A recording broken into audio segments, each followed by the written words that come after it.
Hey, what's up, guys? All right, so chapter 4 of Ian Zero is out, and yo, dude, this week's chapter dropped a huge bombshell at the end of it. But anyway, let's just jump right, we'll talk about that later. Let's just jump right into what happened in the chapter. All right, so the chapter opens up, and we see Rebecca, Shiki, and Happy on their journey to find Dr. or Professor Weiser. Because at the end of the last chapter, we found out that they actually were going to him to get a new ship in order to go actually on their journey to find Mother. So anyway, they're on their way to the planet, which I believe is called Norma in this chapter. They're almost there. The ship's on autopilot. Everything's going smoothly. And then Shiki gets the bright idea, like, "Hey, Rebecca, let me fly the ship. We're almost there anyway. Let me just fly the rest of the way there." And Rebecca thinking that's gonna be great footage for her Beekeeper channel. It's like, holy shit, yes, this guy's never flown a ship before in his life. Let's see what's gonna happen. So she lets him do it, and then literally the next page after she agrees to do it is basically seeing that he crashed the ship. He crashed the ship on the planet that they're headed towards. And when you're reading the chapter, you're like, yeah, no shit, he ended up crashing. I mean, this guy's never flown before. It's like when you let your 16-year-old kid who just got his driver's permit say, and he's like, hey, dad, mom, let me drive home. You know, I just got my permit. I want to try driving out. You let him do it, and then he basically crashes into the first tree as soon as he starts up the car. That's literally pretty much what ends up happening in this chapter. And you know what I gotta say? The fact that Rebecca actually let Shiki drive the ship simply because of the fact that it'd be great footage for her Beekeeper channel is something that I'm really loving about the character so far. Because, alright, I know a lot of people like to compare her to Lucy from Fairy Tail, but when you look at Lucy, she was very much like the more serious character of Fairy Tail, especially when you're looking at the members of the Fairy Tail Guild. Everyone else was kind of like, you know, comedic and only really got serious when it came down to serious moments, while Lucy was more serious most of the time. But then when you look at Rebecca, she is very happy-go-lucky, go with the flow type of character, and so far Mashima's basically been writing her as very comedic and only getting serious in those serious situations, like when Happy was kidnapped and she had to fight to get him back. Those were pretty much those type of situations were the only times where she's actually very serious. For the most part, though, she's actually written as a very comedic character. So yeah, while Lucy and Rebecca actually are pretty similar when it comes to looks, when it comes down to it, basically their characters are complete opposites. So there's really not that much to compare about the two of them. Anyway, they end up crashing on planet Norma, and as soon as they get there, they see these giant pillars of Earth ether falling from the sky and crashing down to the ground. And this is actually when Rebecca actually takes the chance to explain exactly what ether is to Shiki and basically us as the readers. And it basically comes down to it that ether is basically this universe's version of magic. It's an energy source that's available in all humans, animals, and machines, since machines are living creatures in this universe. And basically, it's something that everyone uses for everyday life. It can be used for any kind of function. In fact, you know, those bullets that Rebecca was shooting out of her happy guns in chapter 2, I think, those are actually ether bullets that she's shooting out. So yeah, ether basically comes down to the energy sources available in all living creatures. But for the most part, most people can only access ether and manipulate it through technology, such as like weapons and smartphones, stuff like that. While if someone has an ether gear, like how Shiki does, it actually lets them manipulate the ether inside their own bodies, basically turn them into, like, as Shiki kind of calls himself in this chapter, mechanical wizards. So like basically, if you have an ether gear, you basically have the equivalent of magic from Fairy Tail.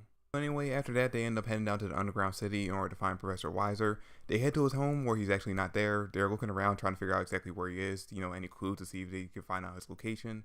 And then Shiki ends up coming across some goggles that are basically X-ray specs, and we get our fan service moment where he's looking at Rebecca naked. We don't get to see anything, obviously. It's just basically from the top of her breast up. But anyway, we get that moment, and then this guy shows up basically at the factory. He's pointing a gun at them. He's like, "Hey, who the fuck are you? What are you doing here?"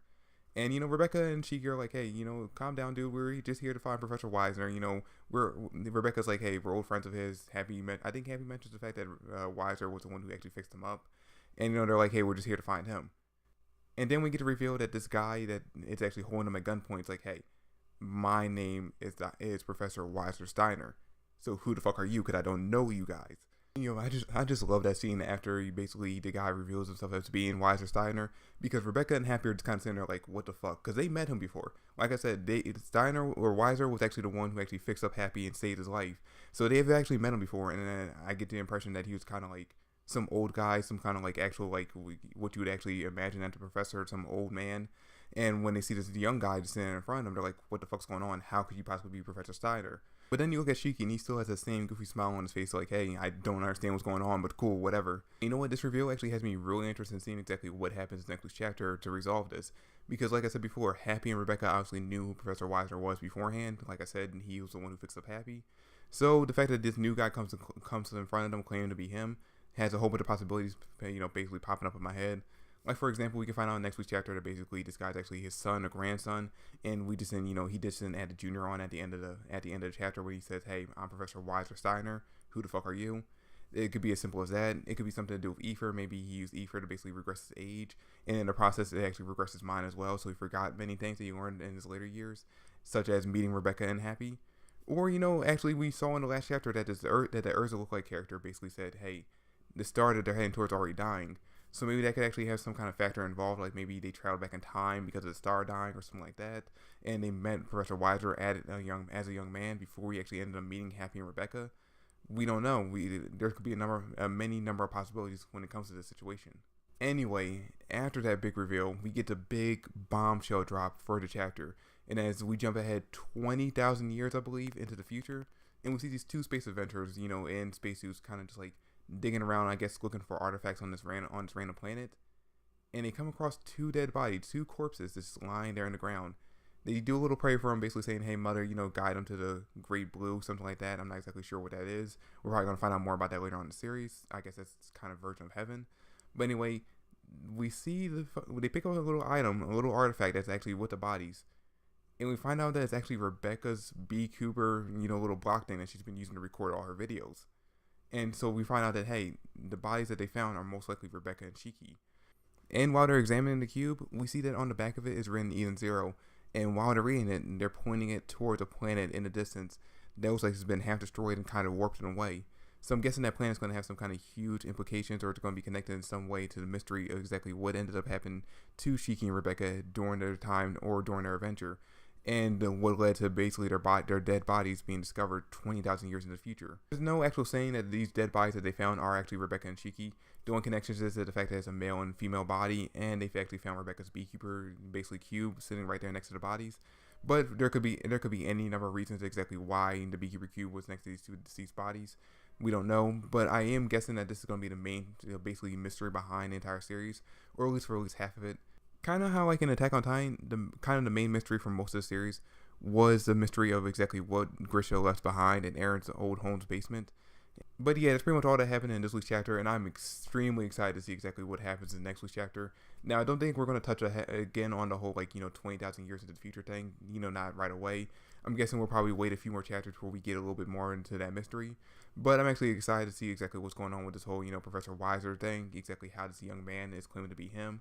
See if any of my theories are correct, or, if maybe it's just his son or grandson, maybe use Ether to regress his age, or maybe it's some kind of thing with time travel involving the dying star. I don't know. I'm excited to see what happens next week's chapter, though, and I cannot wait to see. But yeah, let me know in the comment section down below what you think is going on with this whole Professor Weiser thing, if any of my theories are correct, if you have any theories of your own, and what's going to be going down with this whole 20,000 years in the future thing. Do you think that's actually Shiki and Rebecca's dead bodies that those two explorers found? Or is this all one big misdirect? Anyway, let me know in the comment section down below what your thoughts are. But that's it for the video. Thanks for watching. Hope you enjoyed. If you did, drop a like, subscribe to the channel. I greatly appreciate it. Comment down below with your thoughts and theories, and I'll catch you guys later. Peace.